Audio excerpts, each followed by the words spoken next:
और उग्र आंदोलन होगा। आत्मदाह करना पड़े, हमारे साथी आत्मदाह भी करेंगे। 10 लोग करेंगे, 20 लोग करेंगे, 1500 की जिंदगी बनाएंगे।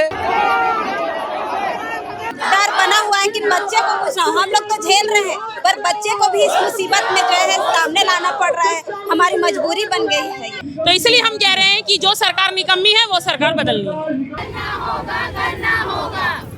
आर पार की लड़ाई है मैडम।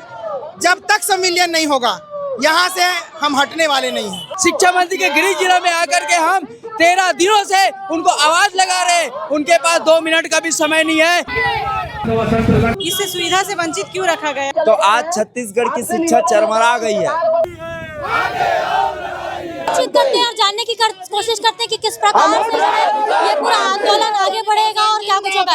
भैया आज जो है विधानसभा के लिए आप निकले हैं, क्या कुछ कहना चाहेंगे?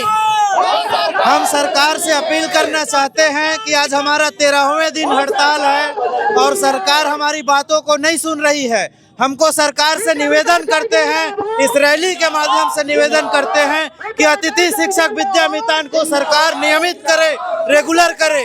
बस यही सरकार से हमारा गुजारिश है। लगातार जो है यहाँ पर प्रदर्शन किया जा रहा है, लेकिन अब तक मंत्री की किसी भी तरीके से बातचीत नहीं। भैया अक्सर ऐसा होता है कि अतिथि शिक्षक जो है धरना प्रदर्शन करते हैं लेकिन किस्मत साथ नहीं देती। लास्ट टाइम जो डॉक्टर तीजन भाई उनका निधन हुआ था। आज जो है मोतीलाल वोरा जी की धर्म पत्नी का निधन हो चुका है। कांग्रेस का एक बड़ा समर्थन आपको मिलने वाला था, वो नहीं मिल पा रहा है, तो क्या कुछ कहेंगे? समर्थन की जरूरत है या नहीं, और समर्थन इस पूरे विषय को लेकर क्या कहना चाहेंगे? शिक्षा व्यवस्था और शिक्षा के लिए समर्थन तो विपक्ष को लेकर सारी जनता क्षेत्र के सभी लोगों को होना ही चाहिए, क्योंकि शिक्षा व्यवस्था भारत की मूल सुविधा है और ये सभी को मिलनी चाहिए। और आज विद्यामितान अतिथि शिक्षक जैसे वनांचल में पढ़ाने वाले शिक्षक आज शहर में हैं और अपनी मांगों को लेकर, तो आज छत्तीसगढ़ की शिक्षा चरमरा गई है। आज आपके सरगुजा बस्तर से लेकर हर जगह शिक्षा व्यवस्था ठप है। बच्चे लगातार कॉल कर रहे हैं हमें, उनके पेरेंट्स कॉल कर रहे हैं कि सर आइए पढ़ाने आइए। मतलब लगातार सिलेबस पीछे हो रहा है, बोर्ड क्लास बाधित हो रही है। इसको देखा जाए तो लगातार विपक्ष हो या प्रदेश की जनता हो और पक्ष, सबको साथ देना चाहिए और सबको समर्थन करना चाहिए। कोई बात नहीं, आज थोड़ी सी किस्मत है कि वोरा जी के यहाँ दुर्घटना हो गया, जरूरी है, लेकिन कोई बात नहीं। हम शिक्षकों में इतना पोटेंशियल है ताकि हम अपनी बात रख सके और अपनी शक्ति, और जो आपको दिख भी रहा होगा, और ये आज तो दुर्ग है, आने वाले समय में हम रायपुर विधानसभा में भी दिखेंगे और आने वाले समय में हम दिल्ली भी दिखेंगे। लगातार शोषण और अन्याय के शिकार हो रहे हैं हम, और लगातार हमें अनदेखा करते जा रही है सरकार। तो क्योंकि बात वही करते हैं, नियम वही बनाते हैं, वादे वही करते हैं, लेकिन धोखा, अन्याय, शोषण भी वही करते हैं, है ना। तो इस तरीके से कहा जाए तो आज हमारा ये घेराव शायद सरकार के कान में हमारी आवाज़ पहुंचाए और हमारे जो मांग है उसको हमें दे। देख सकते हैं कि किस प्रकार से इनकी बातें जो थी, इन्हें समर्थन की जरूरत तो थी, लेकिन फिर भी ये सक्षम है और ये आगे ये जो लड़ाई है वो लड़ते जाएंगे। दीदी हमारे साथ में है, अपने बच्चे को लेकर आई हुई है। दीदी आज अपने बच्चे को लेकर आप यहाँ खड़े होने को मजबूर है, क्या कुछ कहेंगी? किस प्रकार से ये पूरा जो संघर्ष आपका बीत रहा है? हम अपने अधिकार के लिए आए हैं, तो अपने जहाँ जाना है वहाँ जाएंगे अपने बच्चे को पकड़ कर, क्योंकि अपने हक और अधिकार लेने के लिए आए हैं। इसलिए हम बच्चे को जहाँ तक संभव है वहाँ तक हम जाएंगे। दीदी बच्चे को लेकर खड़ी हुई है, आप क्या कुछ कहेंगी? हम अपने अधिकार के लिए यहाँ खड़े हैं, 200 किलोमीटर दूर यहाँ आए हैं, तो सरकार को तकलीफ नजर नहीं आ रही है। केवल हम यही चाहेंगे कि हमें भी जो है नियमित शिक्षा की भांति हमारा सम्मान करें। दीदी काफी धूप है, बच्चा साथ में है, व्यवस्था है तो पानी वानी बोतल आपने ले, फिर भी धूप में ले। डर बना हुआ है कि बच्चे को कुछ ना, हम लोग तो झेल रहे हैं पर बच्चे को भी इस मुसीबत में जो है सामने लाना पड़ रहा है। हमारी मजबूरी बन गई है।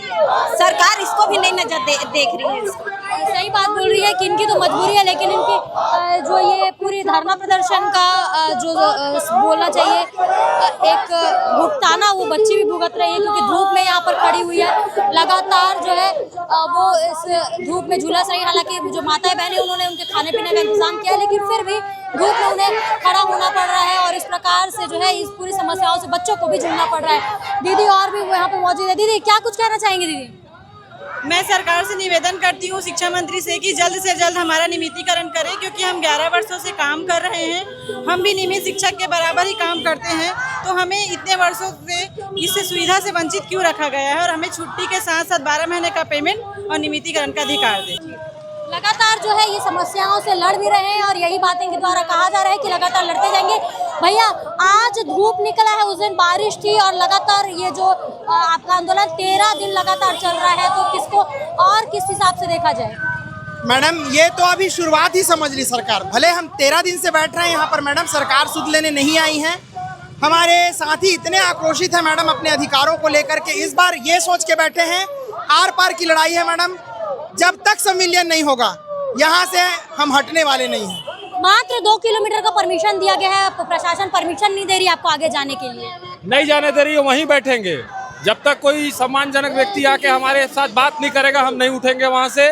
आज ये लड़ाई 13वां दिन हो गया, हमारे पास कोई भी शिक्षा विभाग का आदमी, सरकार का आदमी नहीं आ रहा है पूछने।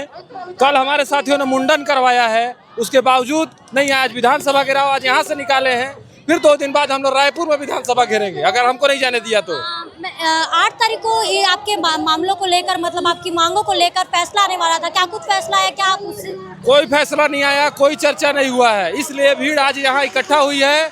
अगर आज हमारे बारे में कोई आदेश नहीं आता है तो ये और उग्र आंदोलन होगा। आत्मदाह करना पड़े, हमारे साथी आत्मदाह भी करेंगे। 10 लोग करेंगे, 20 लोग करेंगे, 1500 की जिंदगी बनाएंगे, लेकिन यहाँ से बिना नियमितीकरण लिए नहीं उठेंगे।